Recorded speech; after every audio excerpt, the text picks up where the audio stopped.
part of it you might have studied, but I will go a bit deep into resistance compared to what you have studied in your PG. And I will give a few reading materials in the Moodle. Today I will upload the stuff to the class. You can read it and submit the assignments. Okay. So I'll share my PPT. Can anyone define resistance before that?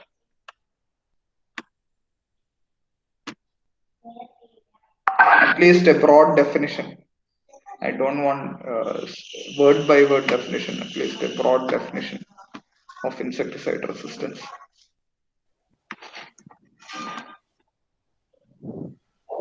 Innate or induced characteristics. Uh, what was the first word you used? Innate. Innate or induced? Ah, okay. Characteristics Ability of of an Okay, what, Bindu, what you told? Ability of an insect? to withstand the damage done by the insect or other factors without any economic loss. I couldn't understand. Can you, ability of an insect to withstand? Ability of a Ah, insect to withstand against pesticides or any other chemicals. ah. Okay, okay. Withstand against pesticides or any chemical. Okay. Uh, I will give the definition. I will give the definition given by WHO. There are, if you see the literature, you can see the definitions given by several persons. I will first I will try to give the definition given by WHO because I feel that is one thing which is more wholesome. Okay, as Bindu pointed out, it is an ability. But one word I will add in front of ability. It is the development of an ability. Bindu told about a word. She started defining resistance with the term ability. Yes, it is an ability of the insect, but it is developed. It's not inherent. It's inherent, but that ability got developed over a period of time. So maybe inherent, but that ability it periodically because of the exposure to insecticide, slowly it developed that ability. It was there in few individuals, but all other individuals developed that ability. Okay, so one thing is development of that particular ability in a strain of insects to tolerate doses of toxicant which would prove lethal to majority of individuals in normal population of a species. As ability to withstand, ability of an insect to withstand pesticides. That's what Biddu told. So here, instead of withstand, we can use the term tolerate. Okay, in the definition, WHO has used the term tolerate. Bindu has used the term withstand. So development and of an ability. One thing we have to specify that.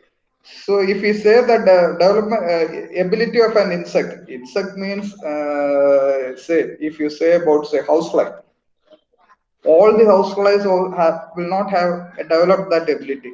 Only a strain of houseflies have developed that ability, not all. Take the case of Helicoverpa.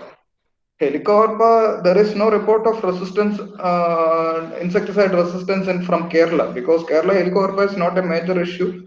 Though we get a sporadic incidence of Helicoverpa, we don't consider Helicoverpa as a major pest in Kerala and we don't go for any specific management for Helicoverpa. But that may not be the case with Andhra, Maharashtra, Karnataka, especially in the cotton belt.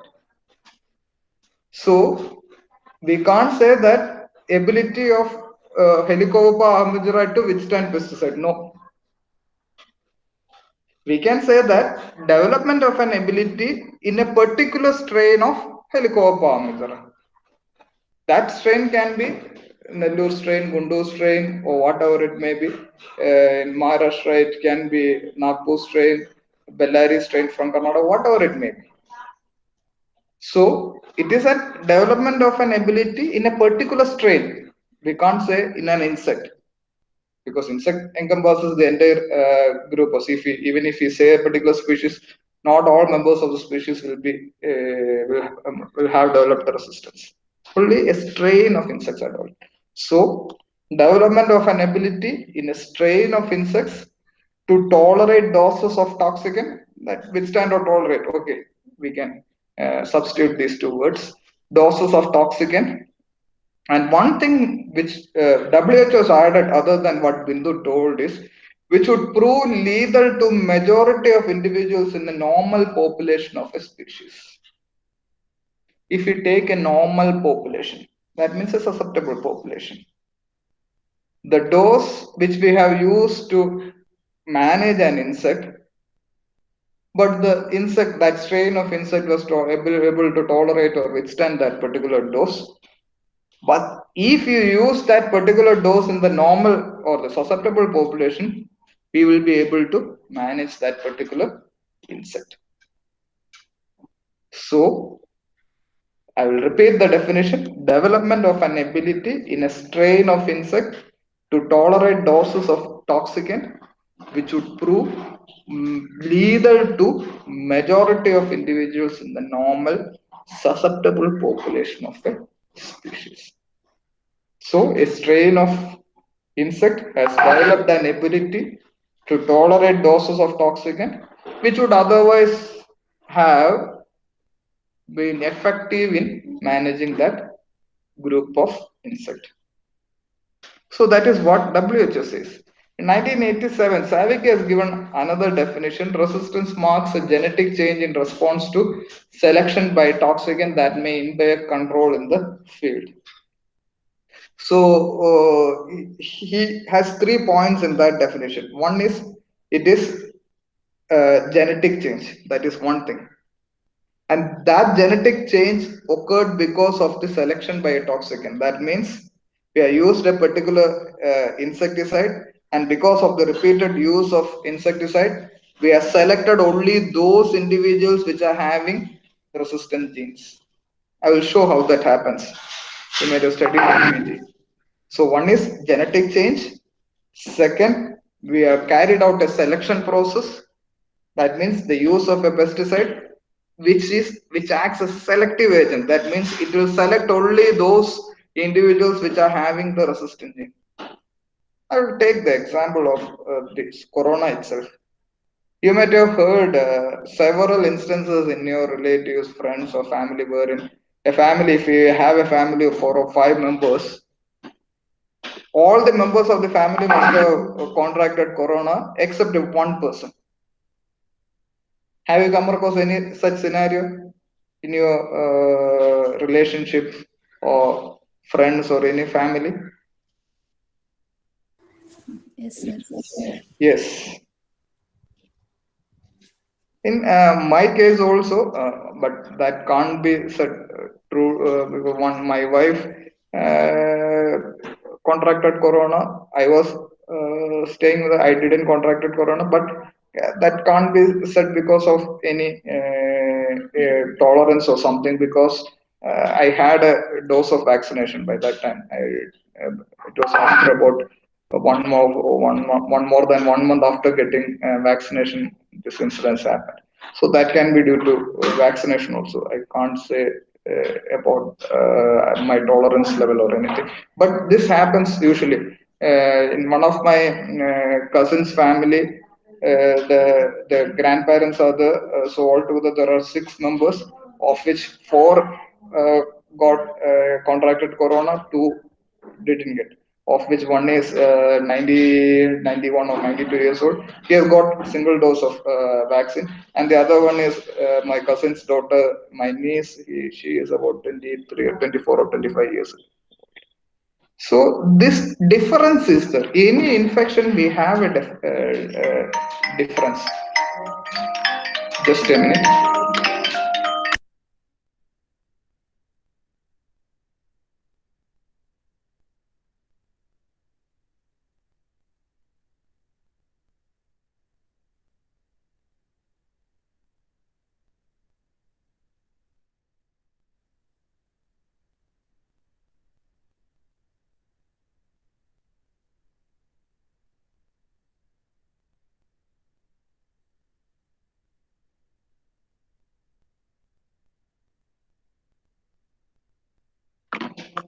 So every individual is different. Though we say it as human beings, every individual is different. Some persons are more susceptible, some persons are more resistant. So this difference is there inherently. Even in a family, more or less genetic makeup may be same, but some individuals may have some genes which makes them more tolerant, more resistant, etc. This is there in all living organism. All individuals are not the same, but this is causing some sort of uh, survival ability to insects. In a certain group of insects, if there are say 1,000 insects, at least a few individuals will be having genes which can inherently they will be having that gene which will be able to tolerate or resist pesticide. So if we have 1,000 individuals, 10 will be having that particular gene which will enable them to resist insecticide. If we are not using insecticide means, let's say the 1,990 individuals are having susceptible gene, only 10 are having resistant gene, they will interbreed, so there won't be any issue. But if you are using an insecticide, here we in resistance term we use insecticide as a selection agent, selective agent. So what insecticide will do is it will kill almost 900 individuals of that 1,000 insect population.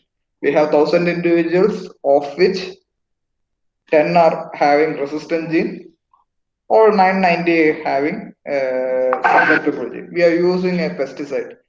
Pesticide, as you all know, it can't control, it can't kill all the insecticide in an area. So it killed 900 individuals.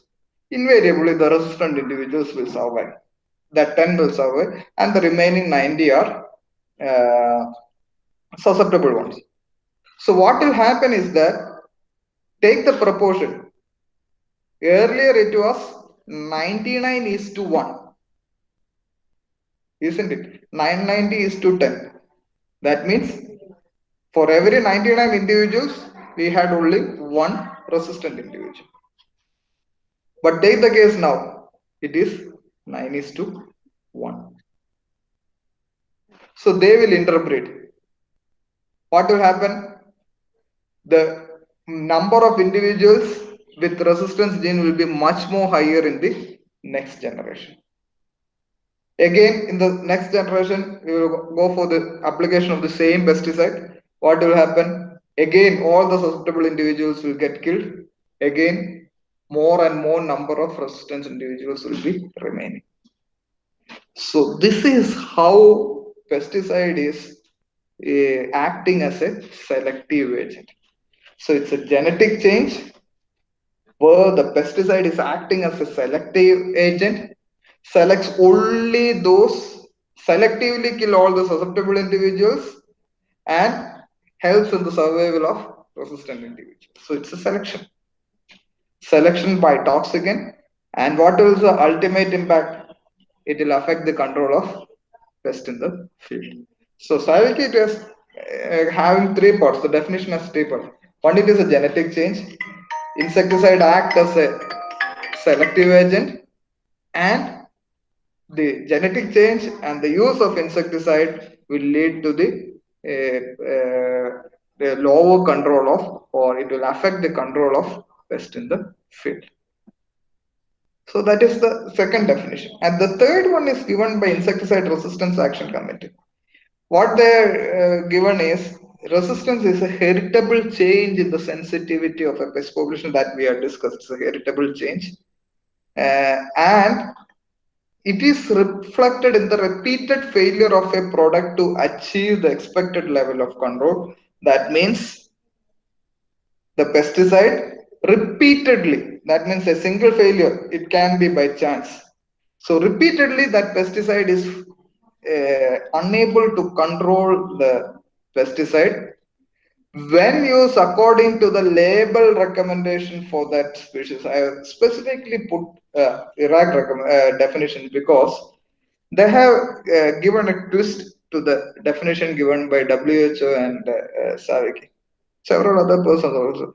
But I think only this is the only definition which have this part. That means the heritable change, every definition will have that term heritable change, and there is a change in sensitivity, everyone agrees. And repeated failure of a product, okay, that's also the. But this is happening, the failure of the insecticide to control the insect is happening even when the pesticide is used according to the label recommendation. Take the case. Imidacloprid, we have a label recommendation against most of the Homopteros, say rice BPH. So a farmer has a leaf folder infestation in rice. He had a bottle of imidacloprid in his home. He used imidacloprid and against leaf folder, and he says that the insect got doesn't get controlled. Still, the insect population is surviving. So the leaf folder is has developed resistance to imidacloprid. Is it correct?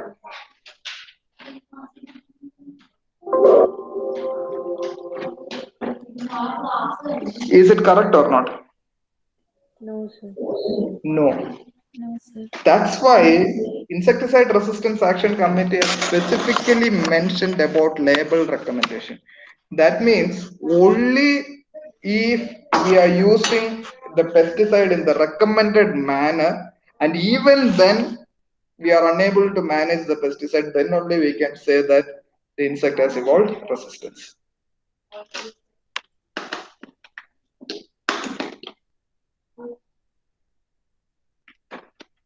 So that is one thing we have to take care of, because nowadays we are using extremely specific insecticide.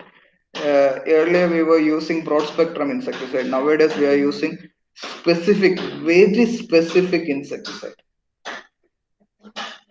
Because of that specificity, label claim is a label recommendation is an extremely important thing. If you are not using according to the label recommendation, we may not get any desired result. So if you are not following label recommendation and if you are unable to manage the pest, don't blame the insecticide.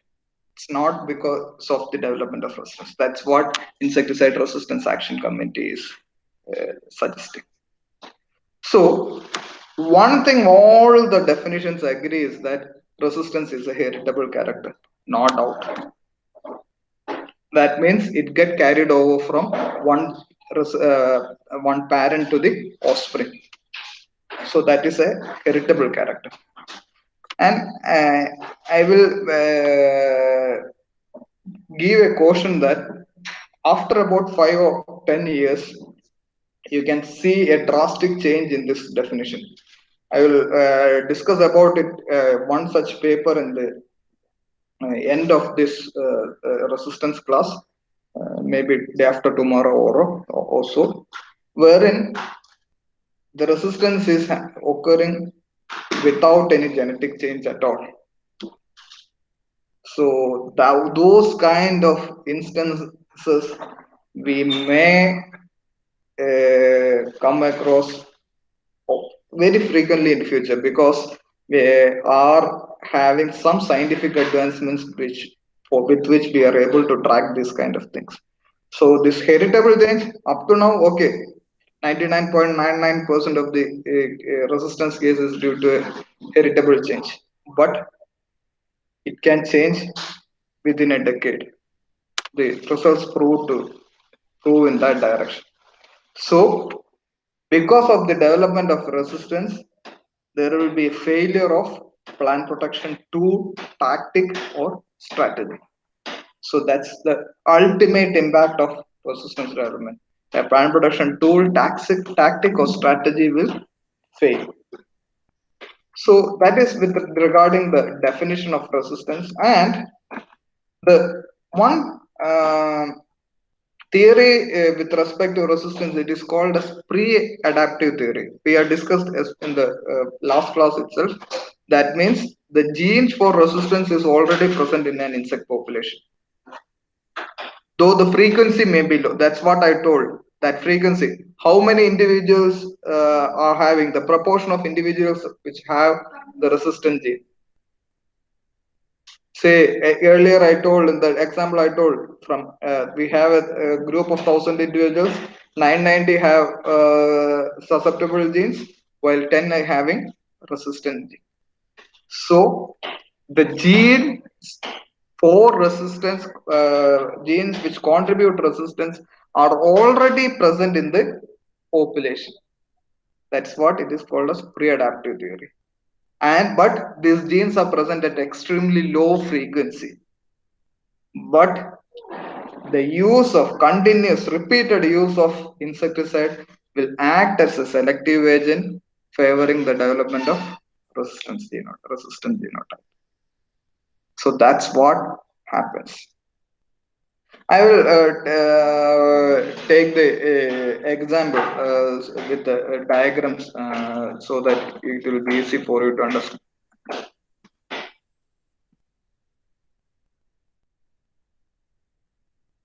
Okay, before the exam, okay, I will go for the example, then I will go for, say, take this case. So here you can see that this is the before application and after application. See how many 1, 2, 3, 4, 5, 6, 7, 8, 9. Among 9 individuals, only one is resistant. That red individual is having resistance. So we are using a pesticide, or among the 9, all 6 will get killed, only 3 will be remaining. Invariably, one of that remaining will be resistant because it has the gene which confer resistance to that particular insecticide. And the 2 other remaining will be susceptible one. So I will give an example of it. Just so resistant individuals means it involves a bit of genetics too. It will be RR. That means the resistant gene will be present. The susceptible individuals will be having susceptible gene SS.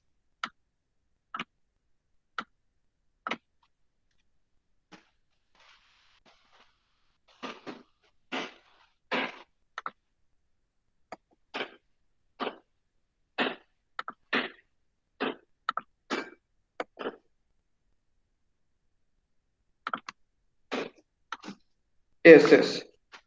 So these two will breed. What will happen in the next generation? What will be the genetic makeup of the F1?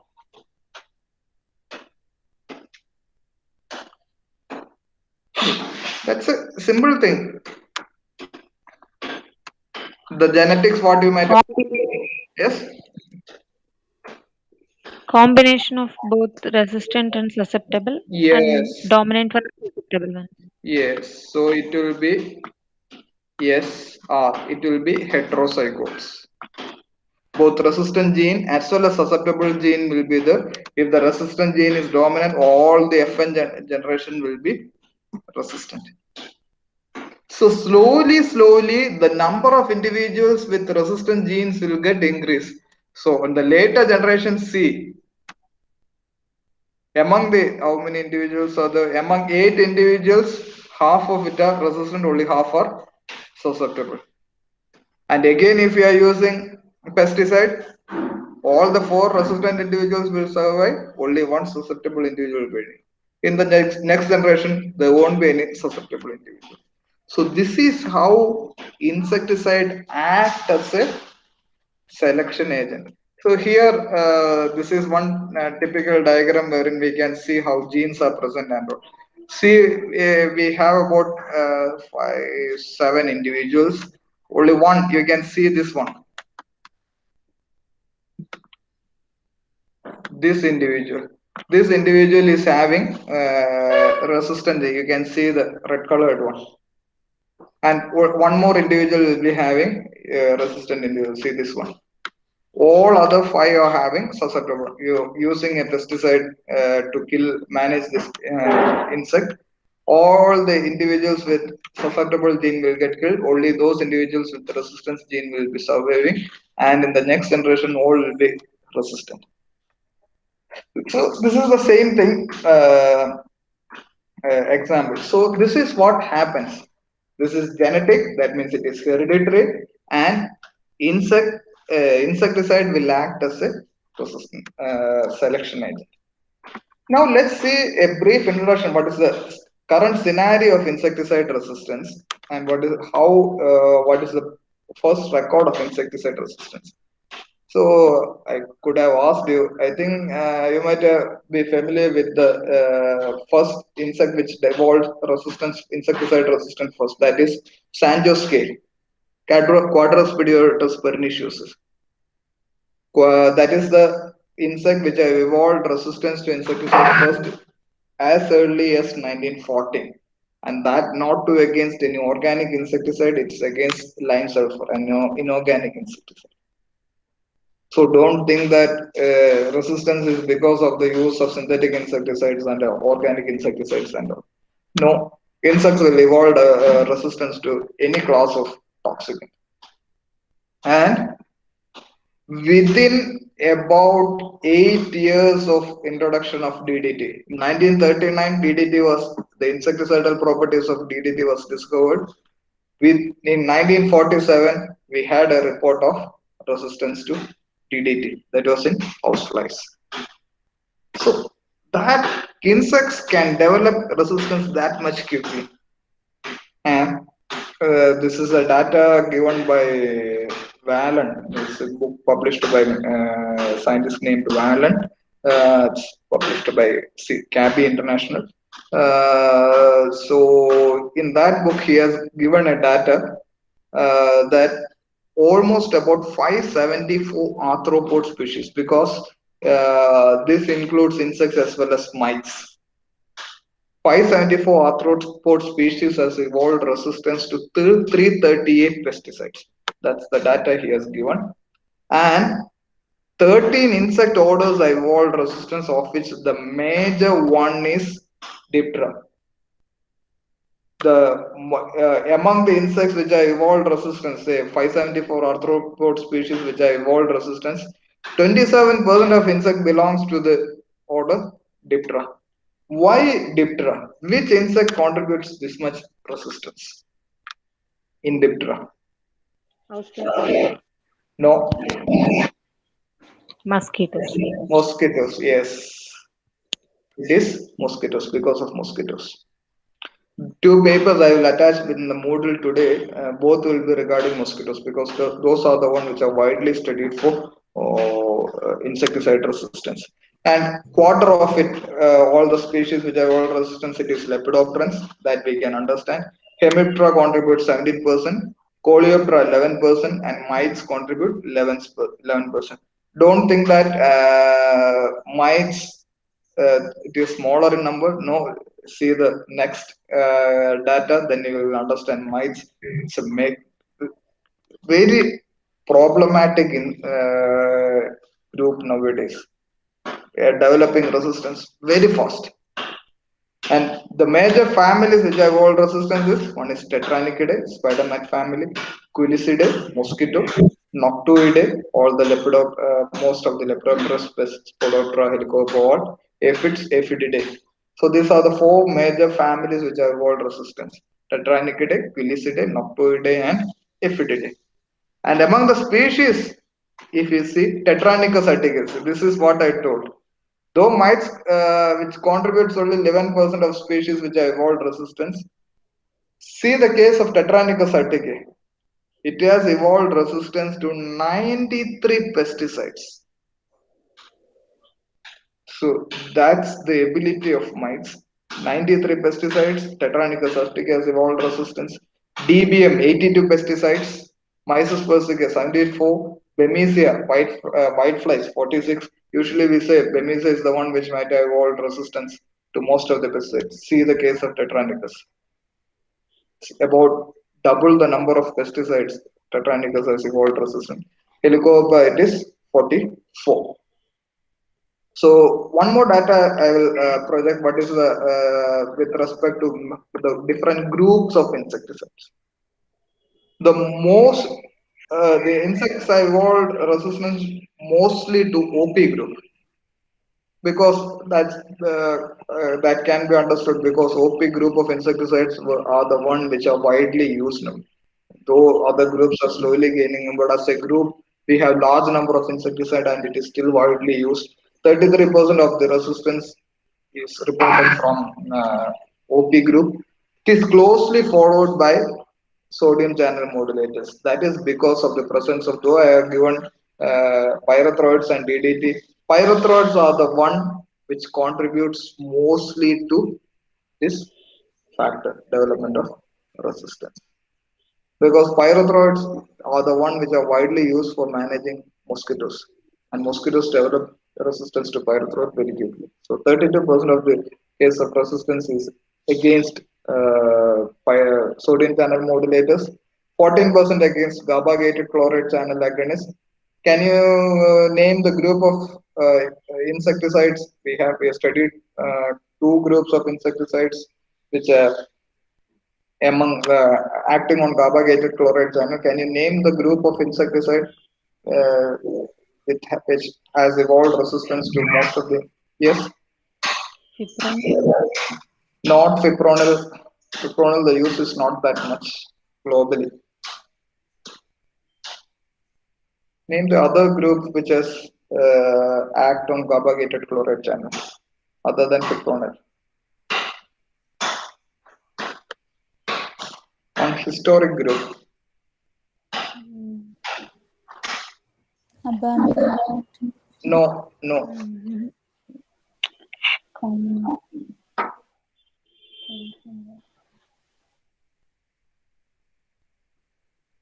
Cyclodines. Cyclone. So that's because of cyclodines. Cyclodines was widely used in 1970s. From 1940 to 90s, almost about 3 decades. If the case take the case of our country, it was about 4 or 5 decades it was used widely used. So we can say it is misused. So that's why we have a large number of insecticides all resistance to cyclodines, not because of resistance to fipronil and all. Fipronil resistance, I don't think it's wide. I haven't come across any literature with fipronil resistance.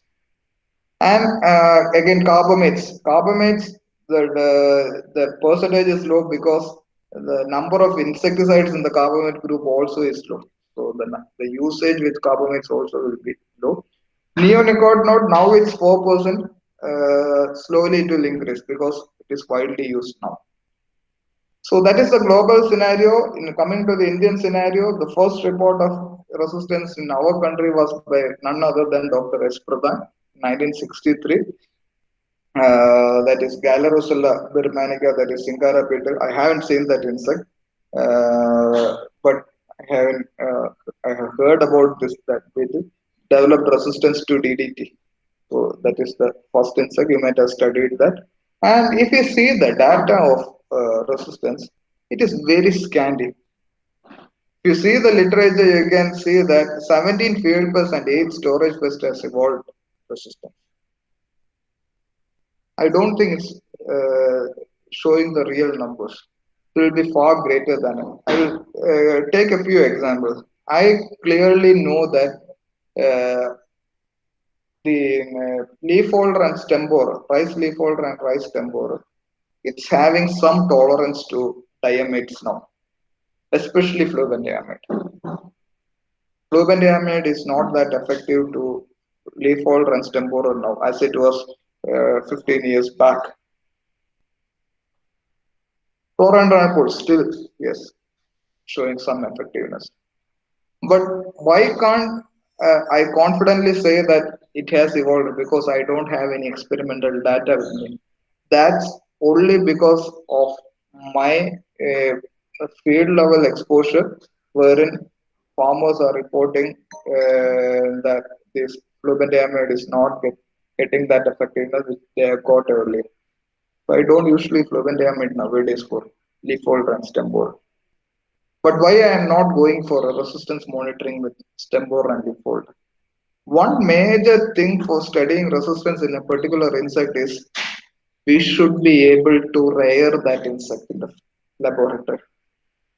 We have to artificially rear that. what how rearing I checked lot of newspaper research articles were to find out any way to artificially rear stem borer and leaf folder, but it's extremely cumbersome. Stem borer I haven't come across any literature. Leaf folder, yes, we have a few literature especially from China, but that's extremely cumbersome. uh, Needs a lot of money. So that's why no, from nowhere in our country, a resistance in rice temporal and leaseholder is reported. Do you think that's because of the lack of development of resistance in rice temporal and leaseholder? No, that's because nobody has studied it. So that's the case. Storage space, easy to rear, easy to conduct a resistance monitoring study. So that's why almost half of the one third of the insects which are evolved resistance in our country is from storage space. That does not show that storage insect has easily evolved resistance. No. There are several other storage space for which we have not conducted much research. So that's why we have only few data. So one thing we have to take into consideration before recording a resistance, we have to consider a few things. One is that the pest, before taking up a management, we have to identify the pest correctly and we have to choose the correct pesticide, especially with the case of new molecules because they are extremely selective in nature. I told you the case of imidacloprid and rice leaf holder example. If one person misidentifies a pest, he didn't see the insect. He simply identified based on a symptom, and that was due to something else, some other pest, and he recommended a pesticide which was not at all effective against that insect. So we have to have the identification correctly. Nowadays, it's extremely important. I still remember a training session with farmers.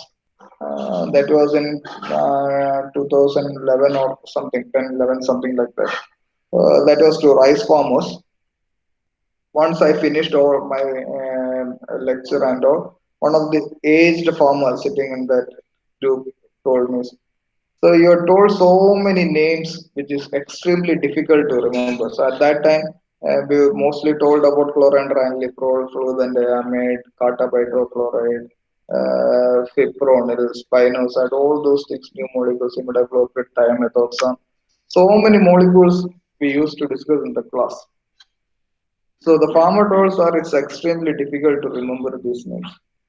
You may also found difficult. For a very long time, most of the people found it difficult to spell chlorantraniliprole. So it told at this age it is extremely difficult. Earlier it was pretty easy to remember all those things. Only for pest management, we used to remember only two names, dimacron and nuvacron. Can anyone say the chemical which was sold in the trade name dimacron and nuvacron? Anyone? He told three names, dimacron, nuvacron, and metacid. If we know all the three names, all the pests in the rice ecosystem could be managed. That was that old farmer told me. Can someone, are you not familiar with these trade names? Dimacron, nuvacron, metacid, very common trade names. Nowadays it's not common, but maybe about 10 years back. Carbon. No, Nuvacron monocrotophos. yes, nuvacron is monocrotophos, dimacron is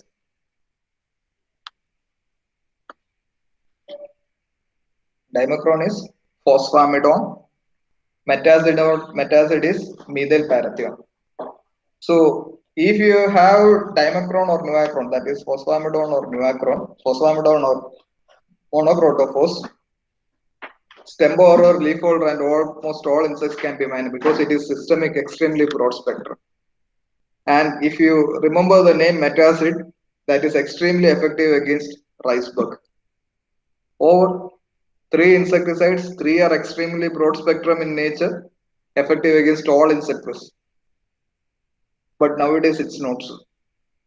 So now we have to identify the pest correctly and choose the insecticide which is effective against that pest, because if we choose the pesticide wrongly, the chances are pretty high that that pesticide may not be effective against that particular group of insects.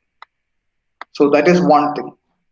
And if you select a pesticide wrongly, identify a pest wrongly, then choose the pesticide wrongly, and if the insect doesn't get controlled, don't say that the insect has evolved resistance. So that is one thing. And the second thing, we should ensure that the correct dose and correct method of application was followed. That's extremely important. So if the farmer has used a low dose and if the insect has not insect has not been properly controlled, we can't say that it's due to resistance. So first thing, correct dose should have been applied, and second thing, correct method of application.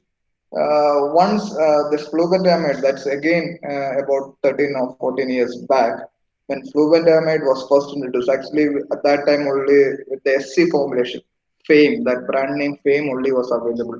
After only 2 years after introduction of Fame only, that WG formulation, Takumi, was introduced in the market. So there was a leaf folder infestation, very heavy infestation in one locality, and the agriculture officer was a close friend of mine.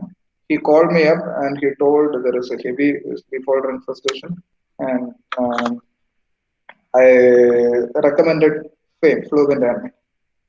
So up to that time, there was not much pesticides with coming as SC formulation, suspension concentrate formulation. Fame was introduced, Fame, then later on Coragen. Nowadays, so many pesticides are there in the SC formulation category. Up to that time, most of them were EC formulation. So what the farmers used to do was they will take the cap of the insecticide, pour insecticide into it. That cap is the measuring thing, and he will directly pour the insecticide into the sprayer, fill the sprayer with water, start spraying. Easy, it was almost sufficient, but because once it mixes with water, it easily gets emulsified. The formulation gets evenly distributed in water. So there was not that, though we don't recommend to do that. It was okay because it gets easily distributed. But have you ever used SC formulation? Anyone? Any SC formulation? Has anyone tried to mix an SC formulation with water? Yes, sir, Coragen. Coragen. Whether it gets easily distributed in water? No, it's white color but sticky. Sticky. If you add Coragen or any SC formulation into water, take a jar containing 1 liter of water. If you add SC formulation into it, it's very thick fluid, whitish fluid. It will settle at the bottom of the container. Isn't it, Sabna? Yes, sir. Yes. It's oily like. Yes. And we have to stir it thoroughly, then only it gets distributed properly. So the previous method of adding pesticide into the sprayer directly and then fill the sprayer with water, go for spray. That doesn't work for new SC formulation. If you go with that, then the insect won't get controlled, because once you add the pesticide into the sprayer, the pesticide will be settling at the bottom. You fill the water, it will, or whatever you have sprayed is only water. The pesticide will be remaining there. So I recommended Fame to that farmer. The farmer sprayed. After 3 to 4 days, he complained, "Sir, it's not getting controlled." Then I asked the farmer, "Oh, how you have sprayed?" Then only he told. Because he was used to it. He took a sprayer, measured a volume of pesticide, poured into that sprayer, filled it with water, sprayed, but it won't do. So Correct method of application is extremely important. If it doesn't follow a correct method of application and if the insect is not managed properly, you can't say that insect has evolved resistance. So the first thing is insect has to be identified correctly and the correct insecticide must be used. Second, correct dose and proper method of application. And the third one is when we applied the pesticide, the pest should be there. And I will give an example. Say, take the case of Spodoptera. Usually, Spodoptera uh, uh, comes in a huge group of together, all together. Sometimes we see a outbreak. Large number of larvae will be there. Most of the time, farmer will identify that larvae when the larvae is about 12 day, 13 day old, a larger size larva. And he applied the pesticide after say 3 to 4 days. He got labor only after 2 to 3 days, and he got the crop sprayed after 3 to 4 days. Whether the spray will be effective, I have used proven damage. Bindu, yes, No, sir, it will turn to pupal stage. yes, it will turn to pupil stage.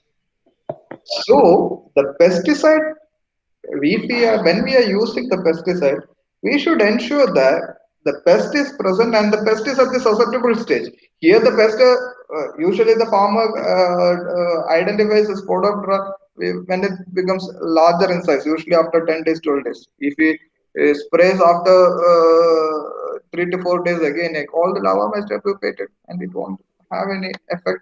And we can't say that Spodoptera has evolved resistance. That is one thing we have to take into account. And the fourth thing is that yes, you have carried out the spraying, but any pesticide after about say 7 days, 10 days, 15 days, its effect will go. All the pesticide will degrade, especially pyrethroids. If you spray, it won't last for more than 7 to 10 days. Take the case of white flies. Yes. There can be a reinfestation of whitefly after 10 or 15 days. We can't say that that reinfestation is due to the lack of efficacy or development of resistance of whiteflies. No, because certain kind of pesticides nowadays, most of the pesticides are not that persistent. Persistent pesticides are not preferred nowadays because persistent pesticide means lead to environmental pollution. So most of the pesticides which we use nowadays are not at all persistent. So there is a chance of reinfestation. And reinfestation should not be counted as insecticide.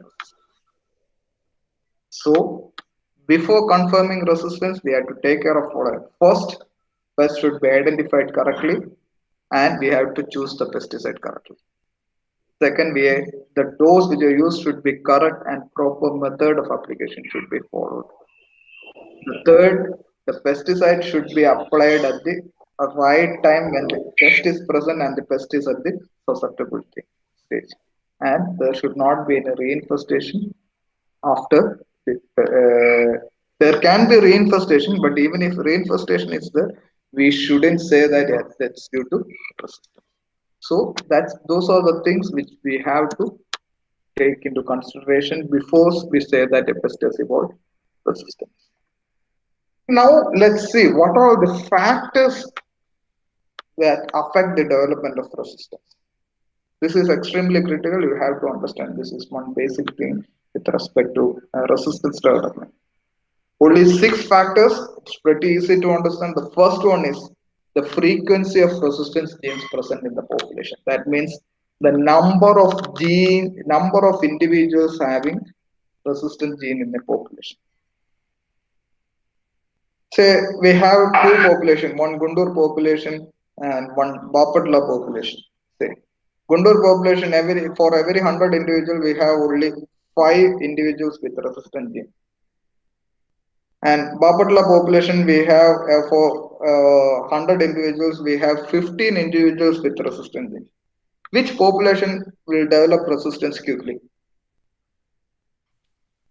Bapatla population. Yes, those population which is having more frequency of resistance. That means more individuals will be having resistance. So that is one thing. Second, nature of gene. What kind of a gene it is? You might have studied in dominant gene, recessive gene, a single gene contributing resistance, multiple gene contributing resistance in genetics. Yes or no? Yes, sir. Yes. So I'll ask a question. Uh, if one resistance is for one pesticide, resistance is due to a dominant gene, and for another insecticide, resistance is due to a recessive gene. Which insecticide has the chance of developing resistance quickly? Dominant. Dominant one, yes, invariably. So that is one thing. And single gene, multi-single gene, if the multiple gene, the chance of development is bit low. Single gene resistance pretty easy. And the third factor is rate at which insecticide breeds. That means the number of generations in a year. I will take an example. Say one insect, it has annual life cycle. Say root grub. It develops and takes 1 year. Take then second insect that is rhinoceros beetle. 6 months, 7 months, 8 months, etc. It will take. Take the case of aphid, it completes its life cycle within 20 days. Which insect has the ability to develop resistance quickly among these three? Louder, louder, Bindu. I couldn't hear you. Aphids. Aphids. Yes. That's because aphids has a shorter life cycle. It completes its life cycle quickly. So what will happen is once say 100 individuals, 10 insects are having resistance. If you are spraying a pesticide, take the case of root grubs. It will take years together to increase the frequency of resistant gene. But take the case of aphid. Within 20 days, next generation will come. In the next generation, the frequency will be high. In the 40th day, again there will be an increase in frequency. So the that's now you can imagine about mites. Why mites are developing resistance quickly? Yes or no? Can you now imagine the reason? Yes, sir. Yes. And the fourth one, that is also one critical factor, mobility of the pest population. I will take one typical example wherein one insect, usually it is confined to an area of say 5 kilometers, it won't fly out much. Whereas there is another set of insect, another group of insect which has very good flight ability. It travels kilometers and kilometers to the, it spreads to wider area. Which insect has the ability to develop resistance quickly?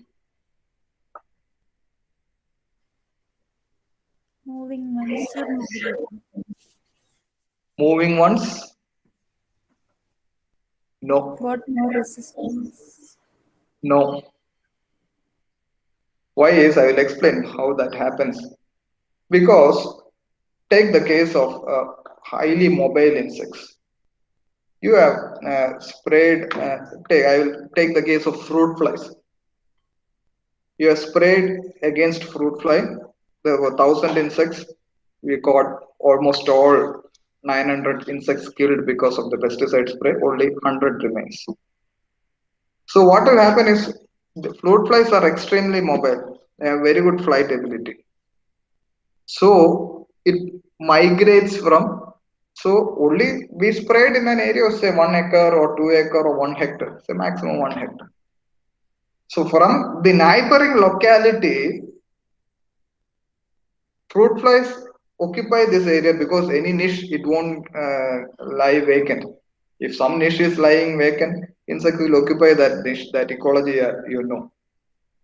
So what are all the individuals which are migrating because of the extreme mobility of fruit flies, migrating from another area, unsprayed area into the sprayed area? All of them will be susceptible in nature because they are not exposed to pesticide. Again, the resistance will get diluted here.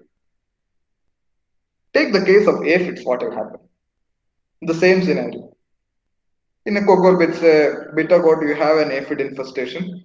You sprayed 1,000 individuals was the 900 got killed. Any chance of this large scale migration from neighboring area?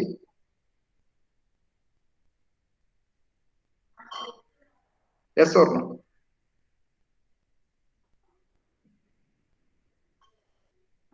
Yes or no?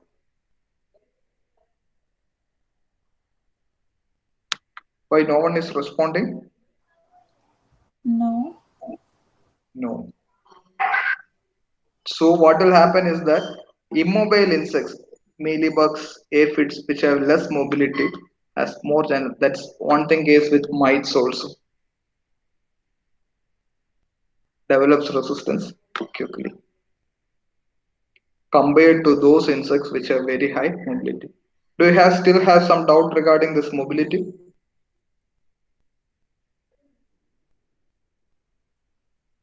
Sir ആ ഒരു പ്ലേസിൽ നിന്ന് അവർക്ക് വേറെ വഴിയില്ലാത്തതുകൊണ്ട് അവർ resistant develop ചെയ്യുന്നതാണ്.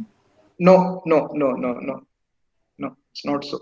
I'll explain it further. Say I'll take the case of I'll take the case of fruit flies, and second I will take the case of uh, mites itself. See, fruit flies, they have very good flight ability. Yes or no?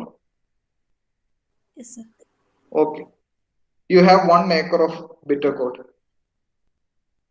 So the crop is in the fruiting stage, extremely vulnerable to fruit fly infestation. There was fruit fly infestation. You got for pesticide spray.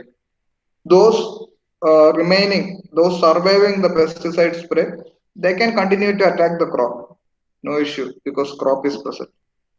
But there are some other wild population which are not at all exposed to pesticide in the neighboring area because this fruit flies, it can occupy in so many areas, even it is polyphagous in nature, so it can occupy wild crops, etc., wild cucurbitaceous vegetables, etc. So they can migrate easily from one locality to another. So those which are multiplying in wild cucurbitaceous crops, they are not at all exposed to pesticide. So once that wild population migrates to your crop, 1 acre of bitter gourd crop, you have 100 individuals which survived pesticide spray. There is a migration about 500 or 600 individuals into it. So what will be the frequency now? Say 500 individuals migrated from outside. Yeah. After mating, it decreases. Yes, the frequency gets decreased. Take the case of mites. You have 1,000 mites, sprayed, 900 of them killed, only 100. Whether there is any flight ability for mites? No wings. So it will remain there itself. The 100 individuals breed among themselves, frequency gets increased. Now you can understand why mobility is a critical factor. Yes, sir. Yes. And the last one is persistent pesticides. I told you, pesticides which are persistent are have more chances of developing resistance because say if you have a pesticide which is persistent for 20, 25, or 30 days, that means the insect is exposed to that particular pesticide for 30 days together. So the chances of development is more. Take the case of say dichlorvos. Persistence is only for a day. The chances of development of resistance to DDP is pretty low because exposure is period is only one day. So, are you clear with the factors affecting the rate of development of resistance? Yes, sir. Any doubt? I'm stopping for today.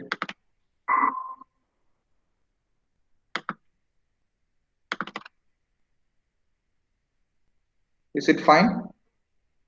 Shall I stop? Yes, sir. Okay. Thank you. We'll meet tomorrow.